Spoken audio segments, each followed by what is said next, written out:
This video is sponsored by Surfshark VPN. They're offering you 83% off. Ooh. With 3 extra months for free. Generous. If you use the promo code Jack Howard. Easy to spell. And I'll leave the link in the description. Hello, my name's Jack Howard. Welcome back to my channel where I talk about films and that. Or where you watch my hair steadily get more and more out of control. Got myself a coffee. We're going to talk about the Falcon and the Winter Soldier today. Flat white with oat milk, in case you're wondering. Not to brag, but yeah, I suppose I am saving the world.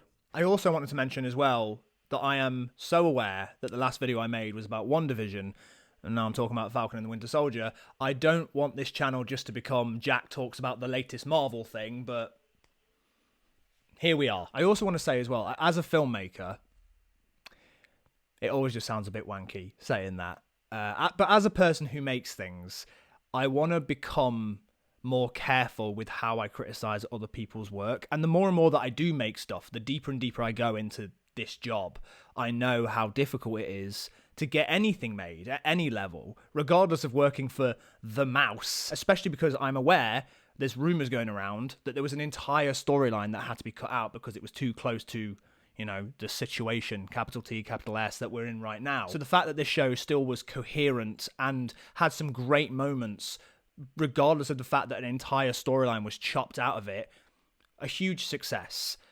With that said, I did find it to be quite a disappointing and frustrating show, because the themes and the ideas that come up in this show are really interesting and really complicated, but I think some of the execution lets it down a bit.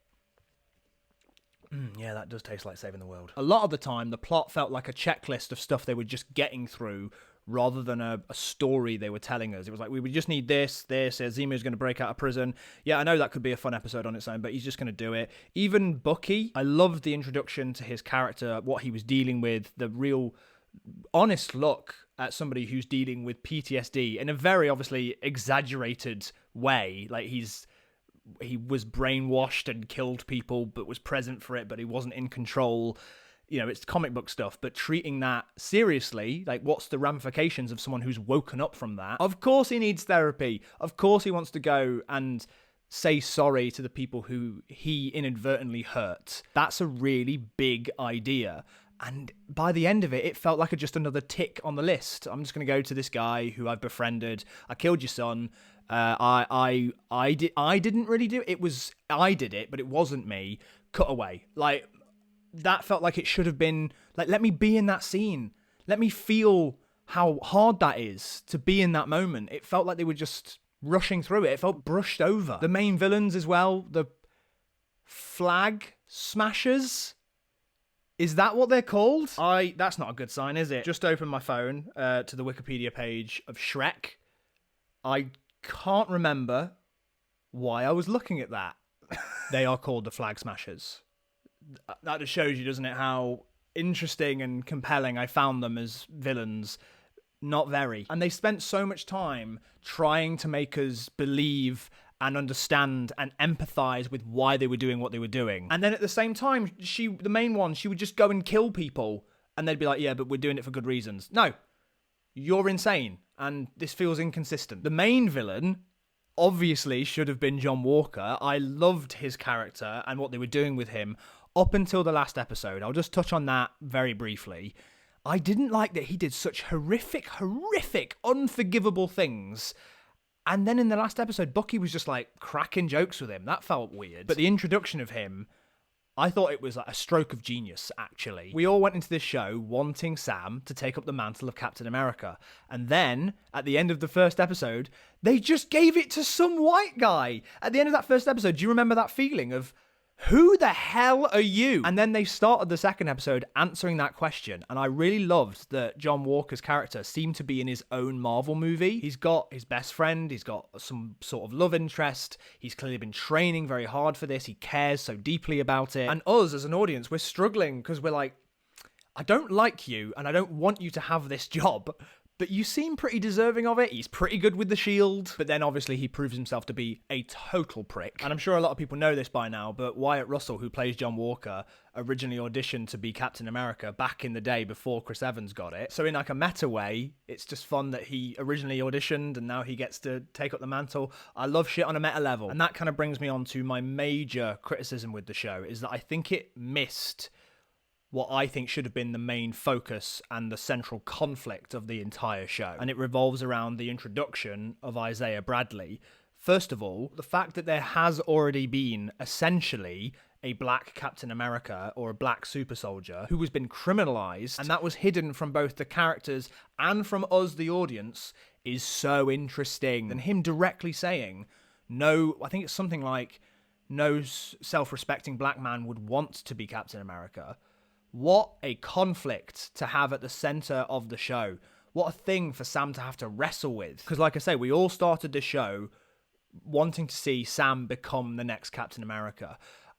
And I think I expected to see how it would happen, but I didn't think there would be a conflict of should he want to be. And it felt a little bit like that story was sidelined. It felt like a C or a D story, something that they would return to every so often, but to me felt like it should have been the backbone of the entire show. It reminded me of the Watchmen TV show, and I'm not sure if everyone's seen that, but I genuinely think it's a masterpiece, and it deals with a similar theme. There is, I don't want to spoil it for anybody because I really recommend that you watch it, but there is a reveal that a character that we've known for a long time from the comics and all the rest of it has been whitewashed, and that's really interesting to explore. That feels like what this could have been. How does he proudly stand up and represent the country that hasn't represented him? I'm seeing a bit of this discussion online, and some people's response to it is, well, it's a Marvel thing. Were you expecting it to go that deep into this?